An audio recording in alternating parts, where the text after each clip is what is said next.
everybody, I hope you're all doing well and having a good Monday. So I wanted to start today by doing the French knots for the centre of the flower. I know I said I'd do them off camera, but I thought it's such an important part of the flower, we might as well do it together. So we're doing it in this lovely yellow colour, 693, and I'm just going to put my seeding stitch actually in the centre of the flower today because the French knots will cover up the little knot. So we've got our seeding stitch in. Oh. I'm going to do the first French knot, then I'll cut this off, I think. So I'm going to come up here at the base. I'm going to come up. I'm going to wrap it round in, hold tight, and then pull through.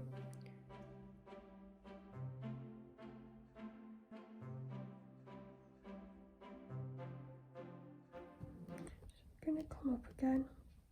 We'll cut it this way around. We always work on the outside first and then we do the inside. And I'm also going to work at getting my needle at 90 degrees going in. And when we were doing the posture videos with Philippa, she did a whole section on getting the angle of your needle right. And I've noticed since then when I've been stitching that that's not something which comes naturally to me, so it's something I want to work on. So we're going to wrap it round and then pull it tight. She talks about the pinching motion. I'm going to put another one in here because we've got a gap. I'll do that afterwards. We'll get the main outline done first. We're going to come up, wrap it around, then in at 90 degrees halfway, pull tight, pinch and come through. So I'm going to come up. Oh.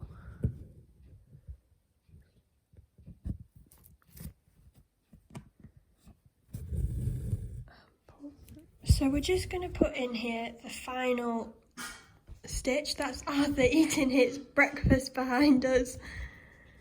He's not as interested in stitching as we are today. So that's the final look of the flower. I'm just going to put a little, bring this up, I'll put a seeding stitch in just to be on the safe side, but I think because they're not, it should be okay anyway. So we'll just do that just to be on the safe side. And like Philippa has told us, bring it up to the top of the thread and then I'll cut it off so we've got a nice neat back.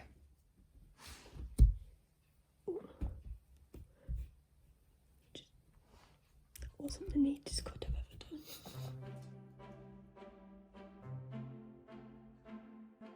I know that we've not done much yet on this section, but I thought we could take a little look at the back. I'm not as ashamed this time of seeing the back. And you can see it's from here up. This is all since we've been taking our threads to the top and cutting them, not leaving them loose. And we can see a big difference already. So it'll be really interesting to see what it looks like, the whole of the top, once we've finished and we've done maybe some more dense bits like we've done previously. So it really does make a difference, and I found that since bringing the threads up to the top, I've not been catching loose threads and accidentally bringing the wrong thread up, colours up, so it's worked a lot easier for me as well. So I'm going to finish adding little centres to the rest of my flowers, and tomorrow we'll be moving on to doing some of the leaves on this stem.